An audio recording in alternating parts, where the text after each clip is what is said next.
में हम लोग पढ़ेंगे विद्युतीय विभव। 12 क्लास का एक अच्छा टॉपिक है। इसमें पढ़ेंगे हम लोग विद्युतीय विभव, इलेक्ट्रिक पोटेंशियल। इलेक्ट्रिक पोटेंशियल विद्युतीय विभव होता है क्या है वो, विद्युतीय विभव और विभवांतर। क्या पढ़ेंगे, विद्युतीय विभव और विभवांतर। विद्युतीय विभव होती है बाबू कि किसी बिंदु आवेश के कारण एक विद्युत क्षेत्र उत्पन्न हुआ हो।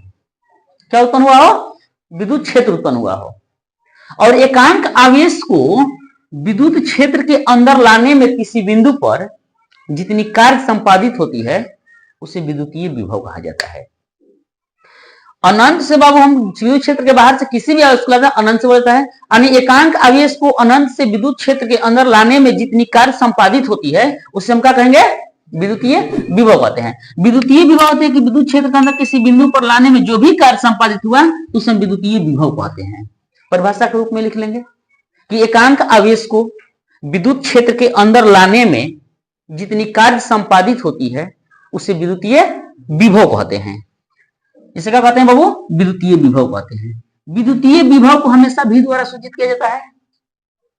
हमेशा क्या सूचित किया जाता है बाबू, V द्वारा सूचित किया जाता है। हम एकांक आवेश को विद्युत क्षेत्र के अंदर लेके आए हैं, जिसके कारण क्या उत्पन्न हो रहा है, विद्युतीय विभव उत्पन्न हो रहा है। यानी विद्युतीय विभव भी बराबर होता है कार्य बटा में आवेश होगा। कार्य बटा में क्या होगा बाबू, आवेश। यानी V बराबर W बटा Q0। हम कह सकते हैं कि जहां W बराबर कार्य और Q0 बराबर आवेश। विद्युतीय विभव का मात्रक होता है बाबू, इसका मात्रक होगा, कार्य का मात्रक होता है जूल और आवेश का मात्रक होता है कूलाम। कार्य का मात्रक जूल और आवेश का मात्रक कूलाम, यानी जूल प्रति कूलाम। इसे वोल्ट कहा जाता है। क्या कहा जाता है बाबू, इसे वोल्ट कहा जाता है। ये तो बाबू हमारा रह गया कि कार्य और वोल्ट होता है, तो एक मात्रक हो गया। हम इसमें और मात्रक बताएंगे, जहां कहीं भी मिलता है तो लोग एग्जाम में मिल जाएगा कि निम्नलिखित में कौन सा विभव का मात्रक नहीं है। इस स्थिति में हम दूसरा इसका मात्रक होगा बाबू, तू लोग का दूसरा का मात्रक हो जाएगा कार्य को हम तुल सकते हैं का, यानी बल गुने विस्थापन। कार्य बढ़ता है बल गुने विस्थापन, कुछ दूरी से लेके आ रहे हैं तो उसमें विस्थापन हुआ और आवेश हुआ, तो कौन देंगे, न्यूटन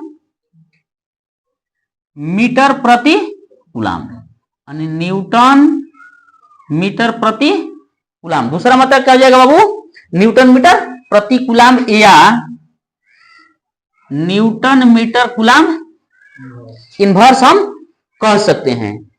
विद्युत विभव का बीमा हो जाएगा बाबू, विद्युत विभव का बीमा होगा, कार्य का बीमा होता है M L square T inverse 2, कार्य का बीमा है। और आवेश का बीमा होता है एटी। आवेश का बीमा क्या होता है, एटी। हम लिख देंगे बाबू कि M L square T inverse 2 है, एक ऊपर से नीचे चला जाएगा, टी इनवर्स 3 ए इनवर्स। आवेश का बीमा क्या हो जाएगा, विद्युत विभव का बीमा क्या हो जाएगा, M L square T inverse 3 A inverse. और बाबू रे यहां पर इसका विद्युत विभव जो होता है अदिश राशि होता है, क्योंकि इसकी दिशा निर्धारित नहीं होती है। तो लिख देंगे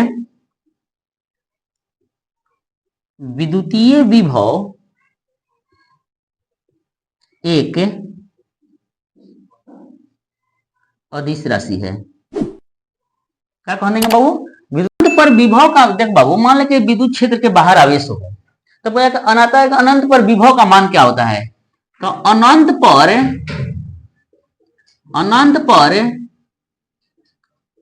विभव का मान 0 होता है।